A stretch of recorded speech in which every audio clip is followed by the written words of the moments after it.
1974년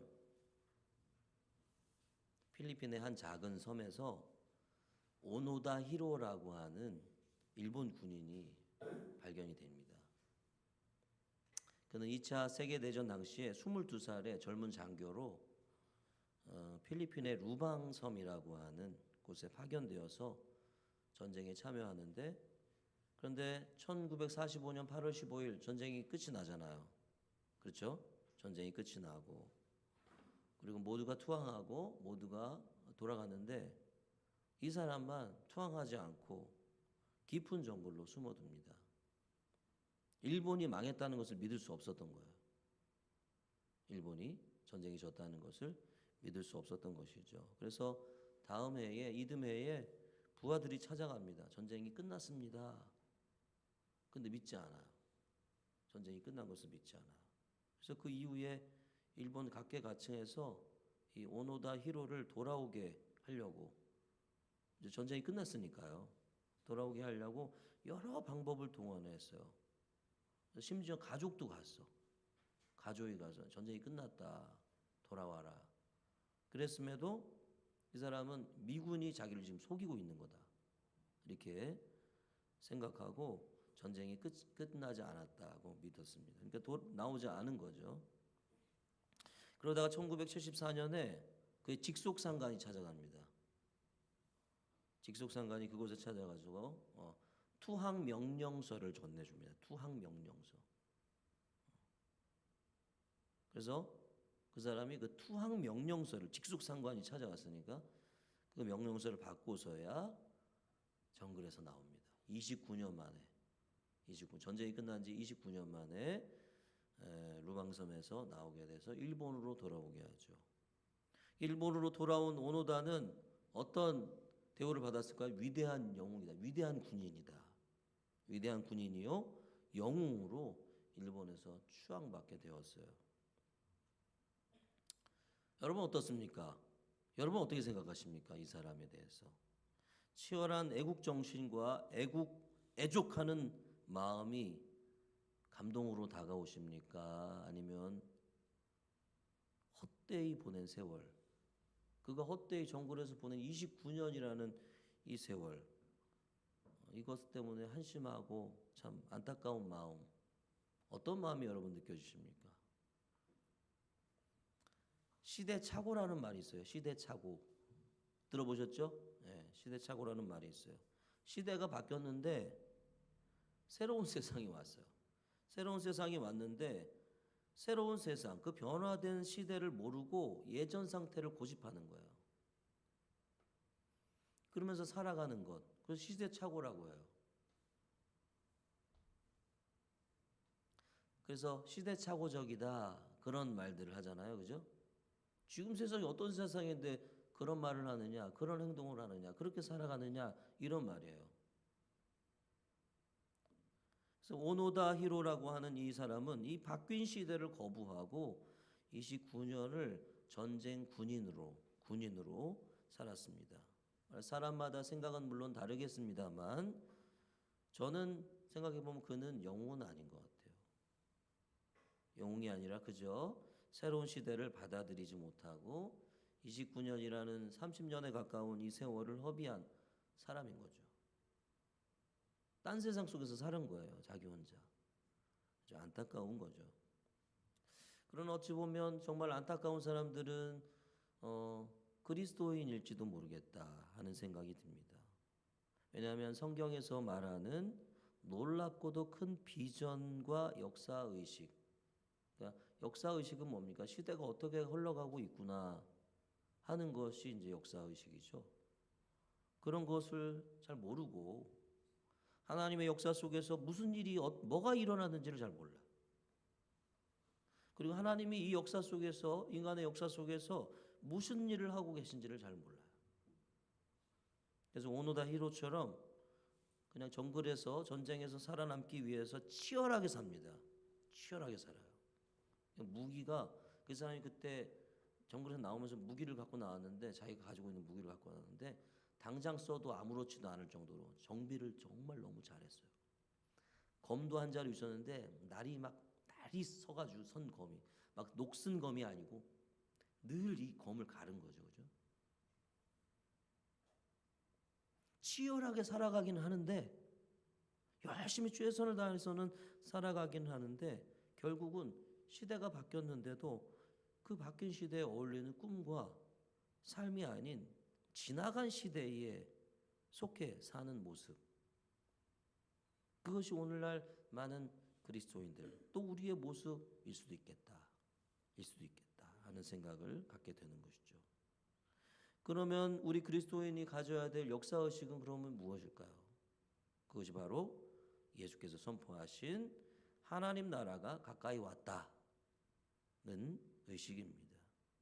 여러분, 지난주에 우리가 배웠습니다만 하나님 나라의 가장 중심적인 사상을 간단히 그냥 한마디로 말하면 하나님이 통치하신다는 것입니다. 하나님이 통치하셔. 하나님 나라 가까이 와서 하나님이 직접 다스리신 나라가 가까이 왔어. 새로운 세상이 왔어. 그런 이야기예요. 우리 오늘 가까이 왔다는 말씀은 사실은 해석하기가 쉽지 않은 말씀이에요. 여기에는 이미 왔다는 뜻도 있어요. 가까이 왔다는 말에 가까이 왔다 그 말 그 차지는 우리가 하는 뭡니까? 아직 오지 않은 거잖아요. 우리말로는 가깝지만 아직 오지 않은 거. 그러나 이미 왔다는 뜻이 거기에 있어요. 헬라어에는. 그리고 우리가 생각하듯 아직 오지 않았다는 뜻도 거기에 있습니다. 들어있는 말이에요. 아주 가까이 왔지만 아직 완전히 오지 않은 이 두 개념이 모두 포함되어 있는 말이 가까이 왔다라고 하는 헬라어 말입니다. 재미있는 것은 우리가 요 말을 좀 쉽게 이해할 수 있는 부분이 있어요. 똑같은 말을 쓴 부분이 이 마가복음에 하나 있는데 거기 뭐 어디냐면 가룟 유다가 예수를 배신할 때 요 말이 나옵니다. 예수를 잡으러 겟세마네 동산에 올 때 요 말이 나와요. 그래서 마가복음 14장 42절에 보면 예수님께서 말씀하셔요. 일어나라 함께 가자. 보라 나를 파는 자가 가까이 왔느니라. 가까이 왔느니라. 그죠? 가까이 왔느니라. 예수께서 말씀하실 때 곧 12 중 하나인 유다가 왔는데. 이게 무슨 말입니까? 가까이 왔느니라 할 때 유다가 도착한 거예요. 그죠? 그래서 예수님께서 나를 파는 자가 가까이 왔느니라고 말씀하실 때 유다가 왔다고 얘기를 하고 있어요. 성경에 14장에. 그러니까 어떤 뜻인지 알 수 있겠죠. 그죠? 내가 예수님이 지금 말하는 중에 딱 도착한 거예요. 야 가까이 이제 그가 올 거야. 가까이 왔어. 금방 올 거야. 그러다 딱 도착한 거예요. 그죠? 그러니까 하나님 나라가 가까이 왔다는 것도 마찬가지예요. 예수님 하나님 나라 가까이 왔다. 아직 오지 않았다가 얘기 아니에요. 거의 가까이 거의 왔어. 안 왔지만 또 안 온 게 아니야. 얘기하는 중에 왔으니까. 그죠? 예수님께서 선포하신 하나님 나라는 이미 임했지만 아직 완전히 임하지 않았어요. 그래서 많은 사람이 하나님 나라를 설명할 때 사용하는 그런 단어 아시죠? 영어 단어 already but already not yet but yet not yet. 그죠? already 이미 그러나 아직. 그죠? 그거를 써요. 하나님 나라에 대해서 얘기할 때. 구약의 사람들은 여러분 여기 이제 주보를 한번 보죠. 주보 우리 말씀 노트 하는데 보시면 보세요. 그 표를 잠깐 보셔야 돼요. 여기서 제가 이렇게 이 한글이나 이런 걸로 그림을 잘 그릴 줄 몰라서 이렇게 그려놨어요. 구약과 예수님에 대한 구약이 말하는 시대 그리고 역사 예수님 말하는 역사에 대해서 그림을 그려놨습니다. 구약의 사람들은 어떻게 했냐면 하나님 없이 절망 가운데 있던 사람들의 시대가 이게 쭉 계속되다가 첫 번째 화살표죠. 첫 번째 화살표 역사의 흐름이라고 생각하시면 돼요.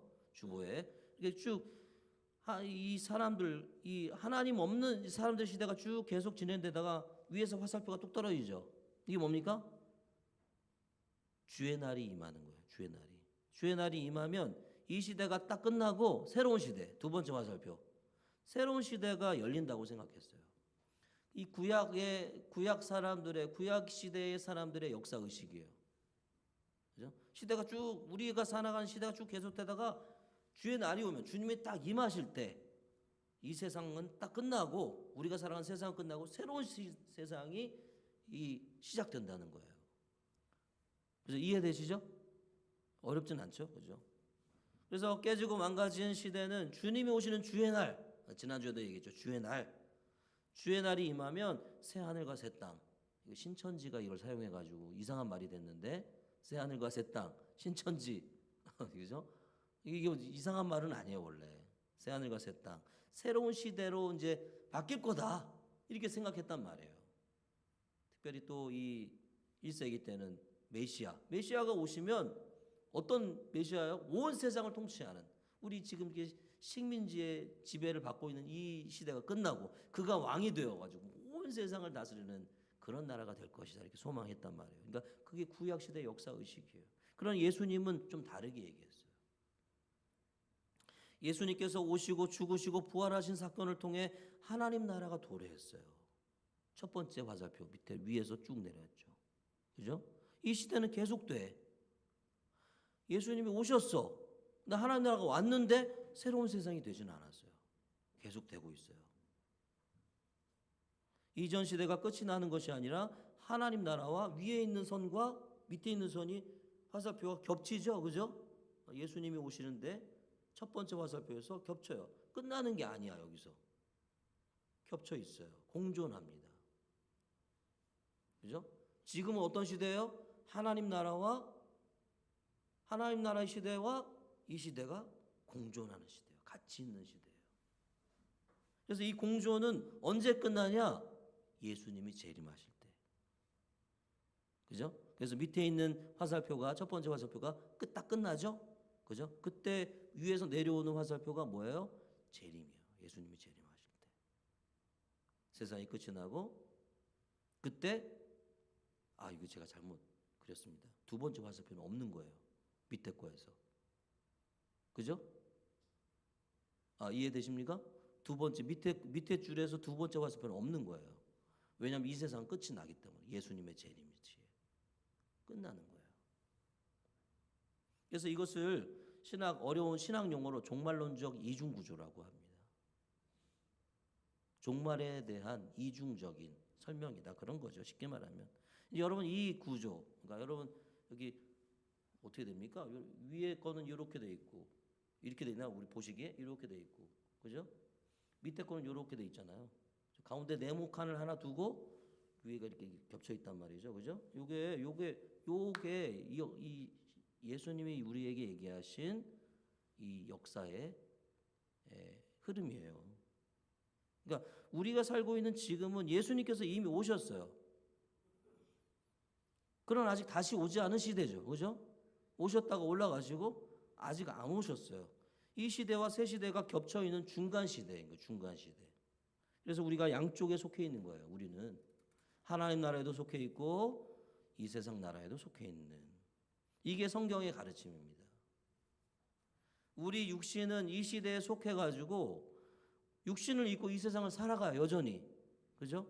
그러나 우리는 믿음으로 하나님이 시작하신 새로운 시대, 하나님 나라에 속해 있고 하나님의 다스림 아래 살아간다. 여전히 이 세상에서 육신을 따라서 내 마음대로 살아갈 수도 있지만 가기도 하지만 하나님 나라에 속해서 하나님 나라 백성으로 살아가고 있는 거예요. 껴있어, 쉽게 말하면 그 사이에. 여러분 예수님의 가르침에는 항상 이게 나와요. 특히 하나님 나라 비유들, 하나님 나라 비유. 천국은 마치, 그죠? 천국은 마치 그러면서 예수님이 말씀해 주잖아요. 하나님 나라예요. 우리가 죽어서 갈 천국 그 말이 아니고 하나님 나라입니다. 그 말은 천국은. 그 하나님 나라 비유들은 이 이중성을 잘 보여줘요. 두 개의 말씀을 봅시다. 제가 주보에 말씀 자리에다가 두 개를 넣어놨어요. 한번 보시라고. 그죠? 말씀 있는 여기에 두 개를 넣어놨어요. 첫 번째는 마가복음 4장 26절에 29절이죠. 한번 읽어볼까요? 마가복음 4장 26절에서 29절 시작. 또 이르시되 하나님의 나라는 사람이 씨를 땅에 뿌린 것 같으니 그가 밤낮 자고 깨고 하는 중에 씨가 나서 자라되 어떻게 그리 되는지를 알지 못하느니라. 땅이 스스로 열매를 맺되 처음에는 싹이요 다음에는 이삭이요 그 다음에는 이삭의 충실한 곡식이라. 열매가 익으면 곧 낫을 되나니 이는 추수 때가 이르렀음이라. 요 말씀을 잘 기억해 두시면서 밑에 것도 한번 읽어봅시다. 마태복음 13장 31, 32절 시작. 또 비유를 들어 이르시되 천국은 마치 사람이 자기 밭에 갖다 심은 겨자씨 하나 같으니 이는 모든 씨보다 작은 것이로되 자란 후에는 풀보다 커서 나무가 되매 공중의 새들이 와서 그 가지에 깃들이느니라. 아멘. 자, 이 두 개의 비유는 굉장히 비슷한 구조로 되어 있어요. 첫 번째 공통점, 씨가 뿌려졌어요. 그렇죠? 두 번째, 씨가 자라납니다. 자라는 과정이 있어요. 세 번째, 과정만 있는 게 아니라 완성이 있어요. 끝이 있다는 거예요. 그러니까 씨가 심겨서 자라고 완성된다고 하는 공통점이 있습니다. 여러분, 그러면 이 비유들이 말하는 것이 뭡니까? 하나님 나라는 이미 시작됐다는 거예요. 씨가 뿌려졌다는 거예요. 뿌려지고 그 씨가 뿌려져서 지금 자라고 있다. 그죠? 그 씨가 뿌려져서 언제 뿌려졌어요? 예수님이 오시는 초림에 2000년 전에. 그 씨는 뿌려졌고 지금은 그 씨가 자라고 있고 언제 완성이 돼요? 예수님이 오실 때. 예수님이 다시 오실 때. 여러분 마태복음의 가라지 비유 여러분 아십니까? 가라지 비유. 좋은 씨를 뿌렸는데 가라지가 난 거야. 그죠? 그런 그 비유 아시잖아요. 이 시대에 거기 또 마찬가지예요. 씨가 뿌려졌다고 얘기를 하고 있어요. 씨가. 그리고 그래서 새로운 시대가 됐어요. 근데 이 씨가 자라나는데 뭐가 있어요? 가라지. 같이 있어요. 그렇죠? 그리고 그걸 자라다가 어떻게 해요? 추수가 있어요. 추수할 때가. 추수 때에 가라지 따로, 알곡 따로. 이렇게 이야기하고 있는 거죠. 여러분 이게 바로 예수님이 가르쳐 주신 이중구조예요. 이중구조. 하나님 나라의 이중구조. 이 하나님 나라는 이미 임했지만 아직 완전히 임할 때가 남아있어요. 우리는 그 사이를 사는 사람들입니다. 지난주에 치유에 대한 이야기예요. 질병에 대한 치유가 있었다고 얘기를 하는데 여러분 그 치유가 어떤 사람은 치유되기도 하고 어떤 사람은 그렇지 않은 이유가 뭡니까? 이 구조 속에 있기 때문에 그래요. 하나님 나라가 왔지만 완전히 임하지 않았기 때문에 어떤 사람은 낫기도 하고 치유되기도 하지만 그렇지 않은 사람도 있을 수 있는 거예요. 여러분 우리는 그래서 그 사이를 사는 사람들이에요. 이 사이를. 세상 사람들은 이 시대가 끝도 없이 계속될 것이라 생각해요. 어떻습니까? 그죠? 그렇게 생각해요. 이 세상은 없어지지 않을 거라고 생각하고 이 속에서 살다가 나는 죽을 것이라고 생각하면서 살아갑니다. 그러나 우리는 예수님께서 역사의 한순간에 단호하게 개입하셨던 것을 봤어요. 하나님 나라가 임한 것을 봤어요. 새로운 시대가 시작된 것을 본 사람들입니다. 그래서 우리가 살아가는 이 시대는 영원히 계속될 게 아니에요. 주님의 다시 오시는 그날 세상 끝나고 뭐가 있어요? 심판이 있어요. 이 세상은 심판받을 거예요. 이 세상의 심판은 개인의 심판만 있는 게 아니에요. 나라의 심판도 있을 거예요. 기업의 심판도 있을 거예요. 그죠? 온 세상 만물이 다 심판을 받게 될 거예요. 예수님의 제자들이 생명을 걸고 새로운 삶을 살 수 있었던 것은 새로운 시대가 열리고 자신들이 그 시대에 속했다는 이 비전이 있었기 때문인 것입니다. 아, 이제 이 세상은 망하는구나. 지금 당장 망하는 것 같지 않고 너무 강력한 힘을 가지고 있는 것 같아도 끝나는구나. 언젠가는. 새로운 시대가 시작됐구나. 그러니까 목숨을 거는 거예요. 그 시대에. 새롭게 시작된 시대에. 여러분 바울이 가르친 구원과 하나님 나라 역시 이와 동일합니다. 바울은 다르냐? 그렇지 않다는 거예요. 바울도 에베소서 2장 8절에 너희는 그 은혜에 의하여 믿음으로 말미암아 구원을 받았으니 그랬어요. 뭡니까? 과거요. 구원 이미 과거에 받았어 우리는. 그렇게 얘기하래요.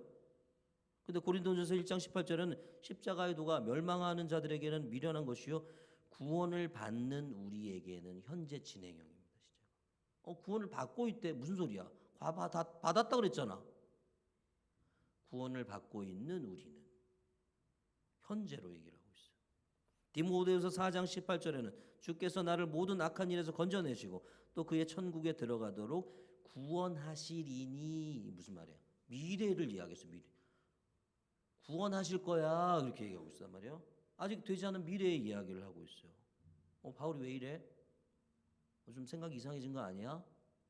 그게 아니에요. 바울은 하나님 나라라는 단어를 사용하지는 않았지만 그의 가르침에는 예수님께서 가르쳐 주신 하나님 나라의 사상이 깔려 있습니다. 우리는 이미 과거에 받은 구원과 미래에 완성될 구원 사이에서 현재 구원을 이루어가고 있는 거예요. 베드로 사도는 더합니다. 베드로 사도. 베드로전서 1장에는 이 세 가지 시제가 다 나와요. 구원의 3시제 이렇게 얘기를 하거든요. 이 세 가지가 다 나와. 이미 구원을 받았지만 구원받았고 구원받을 것이며 구원받고 있다, 이렇게 얘기를 하고 있어요. 그러니까 이게 바로 성경이 가르치는 세상 역사, 세계 역사를 보는 시대를 눈이고 시대를 보는 눈이다. 우리는 이미 구원받았지만 완벽한 구원은 남아있고 우리의 구원은 지금 삶 속에서 날마다 이루어지고 있다. 이루어지고 있다. 그러니까 나는 이제 예수님 믿어서 구원받았어, 이것만 생각하고 있는 사람은 얼마나 빈약한 거예요, 그게 생각이. 그래서 빌립보서 2장 12절에서 바울은 뭐라고 얘기합니까? 두렵고 떨림으로 너희 구원을 이루라 그럽니다. 구원받았지만 구원받고 있는 중이라는 거죠. 받아야 된다는 거죠. 아직 미래의 구원이 남아있다는 거죠. 그러니까 이 아까 그런 표 있잖아요. 예수님 말씀하신 그 표, 이중구조, 그 표, 이런 얘기, 구원의 3시제, 이거 우리가 계속 기억하고 있어야 돼. 굉장히 중요한 거예요. 그러면 하나님 나라의 이 역사의식을 가진, 하나님 나라가 가까이 왔다, 이미 임했고 이미 임하는 중이고 완전히 임할 것이다 라고 하는 이 역사의식을 가진 백성의 삶은 어떨까? 하나님 나라가 가까이 왔다는 말씀을 받아들여서 예수를 따라 살아가는 사람은 어떤 삶을 사는가? 먼저 그는 기뻐합니다. 기뻐해요. 기뻐할 수밖에 없어. 하나님 나라가 임했기 때문에, 그 나라에 속했기 때문에. 사랑하는 여러분 하나님 나라에 속했습니까? 아멘. 예. 기쁜 거예요, 이거. 하나님 나라에 속했으니까. 하나님 나라에 속해서 그분의 다스림 안에 살게 되었기 때문에 그가 나의 삶의 왕이 되시고 나는 그의 백성이 되고 그의 가족이 되었기 때문에. 우리 여기 아까 믿음의 고백 처음에 늘 하잖아요. 우리는 그분의 가족이야. 하나님의 가족이야. 기쁨으로 다가와야죠. 가족이란다. 여러분, 하나님이 새로운 세계를 여시고 우리가 그 시대에 그 나라에 들어가게 됐다는 것이 기쁘십니까? 기쁨이 되길 바라요. 그러나 여러분, 어떤 사람들은 기쁨이 없어요. 신앙생활 하면서 기쁨이 없어요. 자기가 어떤 존재인지 직면하지 않고 알지 못하기 때문이에요. 여러분, 요 앞에 행정복지센터 있습니다. 그렇죠? 거기에 여러분 마음대로 행정복지센터 센터장실에 마음대로 들어갈 수 있는 사람 한번 손 들어보세요. 없죠? 저도 못 들어가요. 그렇죠? 여러분, 그러면 대통령이 있는 살고 있는 그곳에 여러분 마음대로 들어갈 수 있습니까? 거기에 얼쩡거렸다가는 잡혀가요. 거기 얼쩡거렸다가는 잡혀가요. 여러분, 행정복지센터 동사무 동장님이라고 옛날에 동장님이잖아요. 동장님 함부로 만날 수 있습니까, 우리가? 쉽게? 언제나 가면 그 동장을 만날 수 있습니까? 아니잖아요. 여러분, 하나님의 영광에 비하면 눈꼽만큼도 되지 않는 그런 영광을 가진 자들도 우리가 함부로 만날 수가 없어요. 내 마음대로 만날 수가 없어요. 그가 있는 그 사무실에 내 마음대로 들어갈 수가 없어요. 그런 우리가 어디에 들어간 거예요? 하나님 나라에 들어간 거예요. 그런 우리가 하나님의 영광 앞에 서게 되고 그 영광의 나라에 들어갈 수 있게 되고, 여러분 지난주에 얘기했나요? 그의 식탁에 같이 앉게 되었어요. 그의 교제의 식탁에.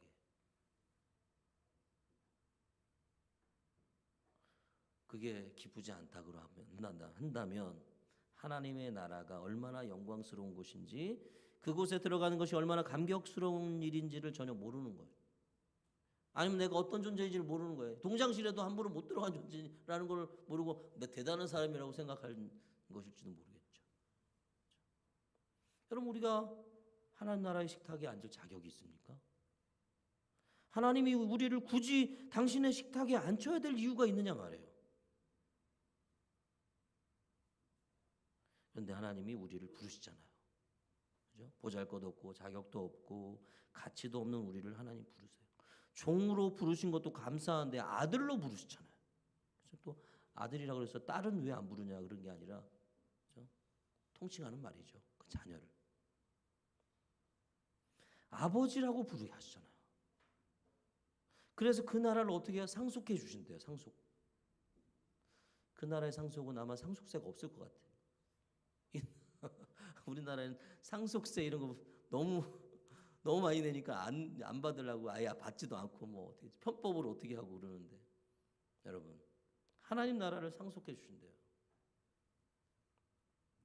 공동상속자. 누구와 공동상속자? 예수와 공동상속자가. 예수와 우리는 동일한 존재가 된 거예요. 하나님의 아들과. 여러분, 하나님의 놀라운 은혜와 사랑을 한번 생각해 보십시오. 감격하지 않을 수가 없습니다. 우리는 자꾸만 이 세상에서 살아가면서 내가 당하는 고통, 내가 당하는 어려운 일, 나 어떡하지? 자꾸만 이런 것만 생각하니까 이게 없어요. 이게 기쁨이 없어요. 그러나 이런 나를 부르시고 은혜를 주시고 하나님 나라에 들어가게 하시고 그 영광스러운 하나님의 아들이라고 하는 이름도 주시고, 그런 것들을 자꾸만 생각하면 감사하지 않을 수가 없고 감격하지 않을 수 없고 기뻐하지 않을 수 없는 거죠. 우리가 아침마다 이 이사야 말씀을 보는데, 여러분 한번 이사야 말씀 잘 보십시오. 얼마나 이스라엘 백성이 완악합니까? 그런데도 하나님 계속 부르세요. 돌아와라, 내가 너를 사랑한다. 왜 내가 너를 사랑하지 않냐? 내가 너를 만들었어. 내가 너를 창조했어. 야, 나 같은 신이 없어 이 세상에. 미래의 일을 말할 수 있는 자는 이 세상이 존재하지 않아. 과거의 것을 말할 수 있고 이 세상을 구원할 수 있는 존재는 이 세상이 존재하지 않아. 나밖에 없어. 계속 그러면서 백성들을 향하여 외치고 있어요. 여러분, 평택대 사역, 우리가 새 가족반 어린아이들 평택대 사역하고 있는데, 특히 평택대 사역도 마찬가지입니다. 아니, 거기 얼마나 자격 있고 얼마나 가치 있고 얼마나 능력 있는 사람이 이 세상에 많습니까? 내가 참 신기해. 나를 왜 저기에 부르셨는지. 나 같은 존재를. 여러분, 그 일을 위해서 하나님 불러주셨단 말이에요.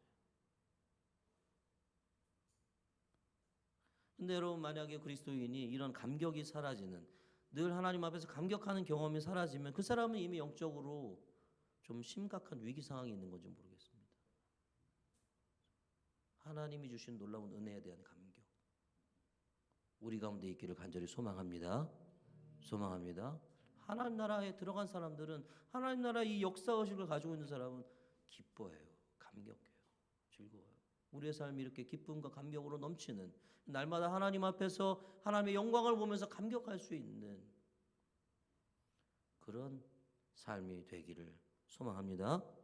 두 번째로, 하나님 나라 백성의 역사의식을 가진 사람은 기뻐할 뿐만 아니라 기도합니다. 기도. 여러분, 기도 잘 하고 계십니까? 기도.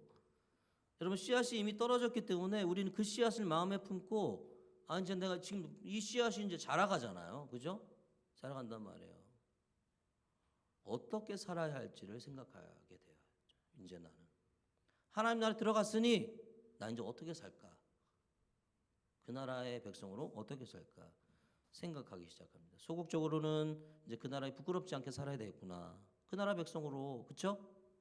부끄럽지 않게 살아야죠. 적극적으로는 어떻게 살아야 됩니까? 그 나라가 완전히 임할 수 있도록 살아야 됩니다. 나라가 임하시오며 그냥 바람이 아니에요.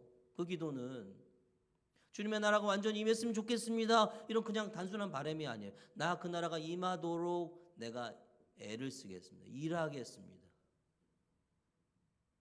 그런 내용, 그런 이야기죠. 그래서 그 나라가 완전히 임할 수 있도록 어떻게 임하게 하는지 생각하면서 고민하면서 살아야 되는 거죠. 여러분, 내 인생과 삶 그리고 이 땅에서의 직업이 하나님 나라와 연관되어 있지 않다면 그것은 사실 허무한 인생입니다. 허무한 인생이에요. 끝나버릴 세상이잖아요. 이 세상은, 그렇죠?